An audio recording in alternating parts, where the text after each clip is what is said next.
waxaan marka ugu horeyso aan rabaa inaan halkan ka sheego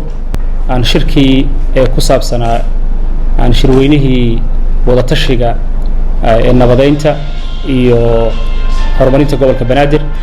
ee qorshaysneed in la qabto aan berri oo taariikhdu ku bagnay 7 bisha oo uu socdo ilaa 8 bisha ee January 2018 aan cilado farsamo aawadeed oo ina soo wajahay shirka dib u dhacay oo berri lama qaban doono haddii Ilaahay gaarsiiyo waxa la qaban doonaa shirka insha Allah adiga taariikhda la qaban doono dib baan ka soo sheegi doonaa insha Allah dhawaan ayaan taariikh dib ka soo sheegi doonaa insha Allah marka waxaan ka cudur daaranaynaa shirkii aan u talagalnay inuu berri qabsoomo in uusan aan qabsoomeyn oo dib u dhac ku yimid shirka aan waqti kale la qabanayna haddii Ilaahay gaarsiiyo dib baan ka soo sheegi doonaa inta kadib waxaan rabaa inaan raacsiiyo aan mar walba dib u dhaca laakiin aan ummadda uga tacsiideeyo aan dhibkii xal ka dhacay degmada Xamrooyne oo labadii qof ee gacanta ka xaq daran dishay aan waxaan rajaynaynaa insha Allah in cadaalad la hor keeno eega naxariis jana Allah ka waraabiyo aan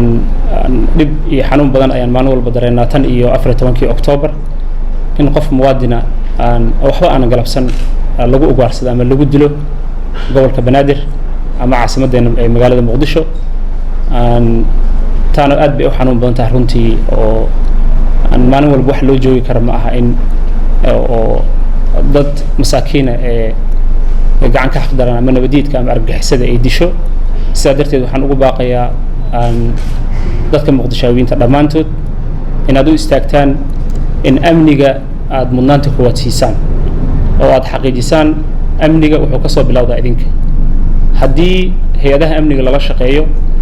la xaqiijiyay in cadawga aan meel looga soo wada jeesto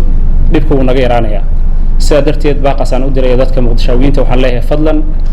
aan amniga gacantaada ayuu ka bilowdaa laakiin hay'adaha amniga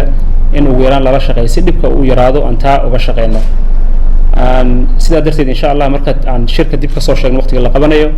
ayay tahay ahmiyadeena inaan ka hadalno sida loo nabadeyn lahaa gobolkan iyo sida loo horumarin lahaa si aysan masiibo dambe noogu soo laaban ama hal qof ha noqoto ama dhowr boqol oo qof sidii 14 October nagu dhacday aad iyo aad ay u mahadsantihiin wabillahi tawfiiq assalamu alaykum wa rahmatullahi wa barakatuh